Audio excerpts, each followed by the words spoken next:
হজ করতে গেলাম। হজে যাওয়ার পর জামারায় যখন পাথর নিক্ষেপ করতে যাব, তা আমি আমার সঙ্গী যারা ছিল এদের বাহিরেও যারা অন্যান্য তাঁবুতে ছিল সবাই তখন আমাকে ডেকে ডেকে নিত যে হুজুর কিছু নিয়ম কানুন বলেন। তো সবারই বলতেছি যে এখন আর কোনো সমালোচনা করেন না, আলহামদুলিল্লাহ হজের কার্যক্রম একেবারে শেষের দিকে। তো আমার বলতেছে হুজুর এখন কোথায় যেতে হবে? বললাম এখন পাথর নিক্ষেপ করতে যেতে হবে। বলতেছে হুজুর পাথর নিক্ষেপ করতে দূরে যাওয়া দরকার নেই, যেই মুআল্লিম আমাদেরকে আনছে তার মাথায় পাথর মারলে আল্লাহ বেশি খুশি হবে। তো চিন্তা করেন, আপনি ইহরামের পোশাক পরার পরে যদি আপনি এই কথা বলেন, মুআল্লিমের মাথায় যদি পাথর মারি তাহলে হুজুর আল্লাহ বেশি খুশি হবে, এত দূরে গিয়ে পাথর মারার দরকার নেই। এই একখান কথার কারণে আপনার হজ ত্রুটিপূর্ণ হয়ে যাবে। প্রিয় ভাইয়েরা আমার, যারা আমরা এখন এই মুহূর্তে কথাগুলো শুনছি, প্রত্যেকে আসুন আমলের মধ্যে একটা পরিবর্তন আনি। আমরা নিজেরা নিজেদের ইহতিসাব করি। হাসিবু ক্বাবলান তুহাসাবু, নিজেকে হিসাবের কাঠগড়ায় দাঁড় করিয়ে প্রতিনিয়ত আপনি হিসাব করেন, আমার কয়টা গুনাহ আছে, আমি কয়টা অন্যায় করেছি। যদি এইভাবে করে চিন্তা আমরা করতে পারি, আপনি শুধুমাত্র সওয়াবের কাজ করেন নাই।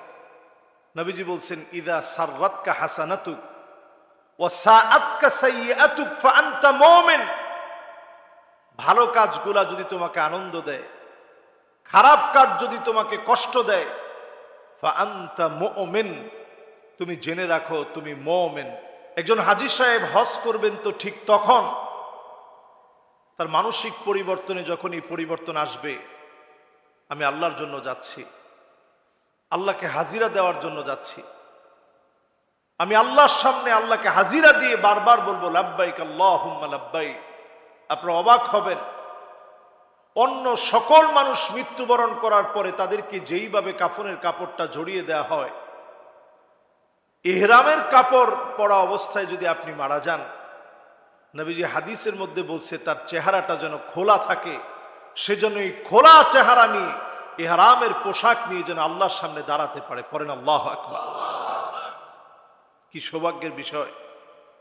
আমি সেদিন একটা ছবি দেখলাম, কয়েকটা লাশের ছবি দেওয়া, সবার চেহারাটা আটকানো, মাথার এখানে ঘিট দেওয়া, কিন্তু যেই লোকটা ইহরাম পরা অবস্থায় মারা গিয়েছে, সে ইহরামের পোশাক অবস্থায় আছে, চেহারাটা খোলা আছে।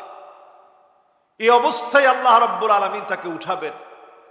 এই যে সৌভাগ্য আল্লাহ তাআলা হাজী সাহেবদের জন্য দিয়েছেন, আল্লাহ তাআলা কবুল করবেন তখন, ঠিক যখন আপনি আপনার অভ্যাস যেটা গড়েছিলেন মক্কা মদিনায় গিয়ে, সে অভ্যাস যখন দেশে আসার পরেও থাকবে, আপনার তাওবা ইস্তেগফার, আপনার কল্যাণকর কাজ, আপনার আচার আচরণের মধ্যে পরিবর্তন যখন আসবে, আগে মানুষকে গালিগালাজ করতেন, কষ্ট দিতেন, এখন মানুষের সঙ্গে সুন্দর আমল করেন, সুন্দর আখলাক দেখান।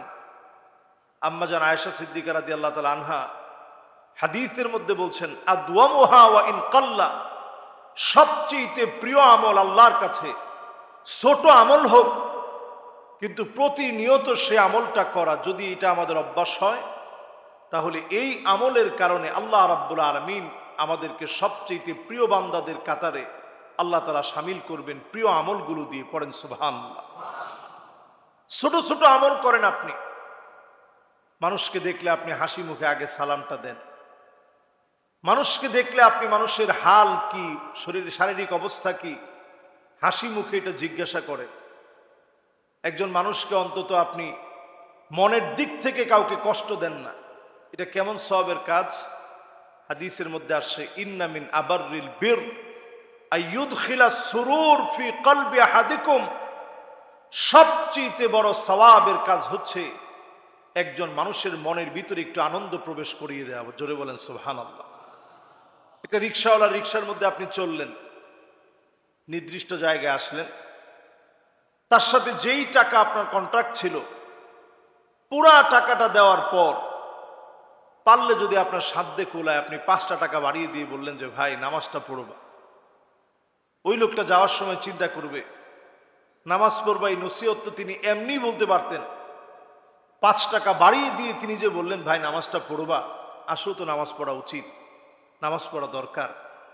এই যে তার মন থেকে আপনার জন্য একটা দোয়া আসবে, ওই দিনের সবচেয়ে সওয়াবের কাজ হিসেবে আল্লাহ এটাকে গণ্য করে দিবে। সুবহানাল্লাহ। এই জন্য যারা আমরা হজ থেকে আসি, যারা আল্লাহর ঘর দেখে আসি, যারা উমরা করতে যাই, আমার কারণে যেন কোনো হাজী সাহেবকে মানুষ গালি দিতে না পারে। অনেক সময় আমরা বলি যে লোকটা হজ করলে হবে কি, হাজী আরো বেশি বাজি। নাউজুবিল্লাহ বলেন। এই যে আপনি হাজী আরো বেশি বাজি বললেন, আপনি মারাত্মক একটা অন্যায় করলেন।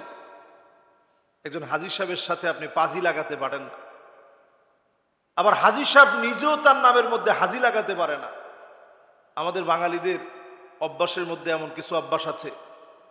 যেই বছর প্রথম উমরা হজ করতে গেলাম, হজে যাওয়ার পর জামারায় যখন পাথর নিক্ষেপ করতে যাব, আমি আমার সঙ্গী যারা ছিল, এদের বাহিরেও যারা অন্যান্য তাবুতে ছিল, সবাই তখন আমাকে ডেকে ডেকে নিত যে হুজুর কিছু নিয়ম কানুন বলেন। তো সবারে বলতেছি যে এখন আর কোনো সমালোচনা করেন না, আলহামদুলিল্লাহ হজের কার্যক্রম একেবারে শেষের দিকে। তো আমার বলতেছে হুজুর এখন কোথায় যেতে হবে?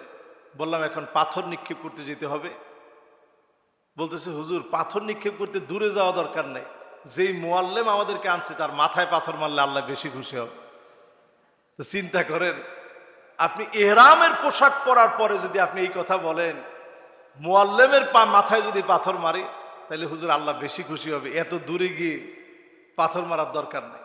এই একখান কথার কারণে আপনার হজ ত্রুটিপূর্ণ হয়ে যাবে। প্রিয় ভাইয়েরা আমার, যারা আমরা এখন এই মুহূর্তে কথাগুলো শুনছি, প্রত্যেকে আসুন আমলের মধ্যে একটা পরিবর্তন আনি। আমরা নিজেরা নিজেদের ইহতিসাব করি। হাসিবু ক্বাবলা আন তুহাসাবু, নিজেকে হিসাবের কাঠগড়ায় দাঁড় করিয়ে প্রতিনিয়ত আপনি হিসাব করেন, আমার কয়টা গুনাহ আছে, আমি কয়টা অন্যায় করেছি। যদি এইভাবে করে চিন্তা আমরা করতে পারি, আপনি শুধুমাত্র সওয়াবের কাজ করেন নাই। নবীজি বলছেন ইদা সাররাতকা হাসানাতুক ওয়া সাআতকা সাইয়্যাতুক ফাআনতা মুমিন। ভালো কাজগুলা যদি তোমাকে আনন্দ দেয়, খারাপ কাজ যদি তোমাকে কষ্ট দেয়, ফাআনতা মুমিন, তুমি জেনে রাখো তুমি মুমিন। প্রতিনিয়ত আপনি হিসাব করেন কয়টা ভালো কাজ আপনি করতে পারছেন, কয়টা গুনার কাজ আজকে আপনার দ্বারা সংগঠিত হয়েছে। এই হিসাব প্রতিনিয়ত আপনি করেন। এইভাবে যদি অন্তত হিসাব করে যদি আমরা ঘুমাতে পারি, ওই দিনের ঘুম যদি শেষ ঘুম হয়ে যায়, হতে পারে যিনি আমাকে আপনাকে মাফ করে দিবেন তিনি কে? প্রতিনিয়ত আমল করার ভিতরে সাইয়্যিদুল ইস্তিগফার পড়ার চেষ্টা করেন। এখন অ্যাপসের ভিতরে সব পাওয়া যায়, সব অ্যাপসের ভিতরে পাওয়া যায়, উচ্চারণ সহ লেখা আছে। আপনারা এখান থেকে একটু জেনে নেবেন, শিখে নেবেন। প্রতিদিন আমলের ভিতরে সাইয়্যিদুল ইস্তিগফারটা পড়েন।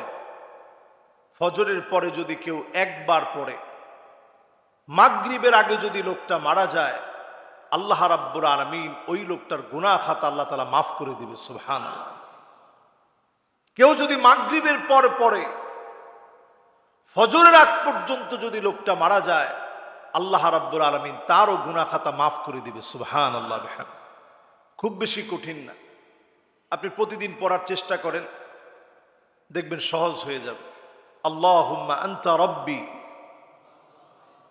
লা ইলাহা ইল্লা আনতা খলাকতানি ওয়া আনা আবদুক ওয়া আনা আলা আহদিক ওয়া ওয়া'দিকা মাস্তাতা'তু আউযু বিকা মিন শাররি মা সানাতু আবুউ লাকা বিনি'মাতিকা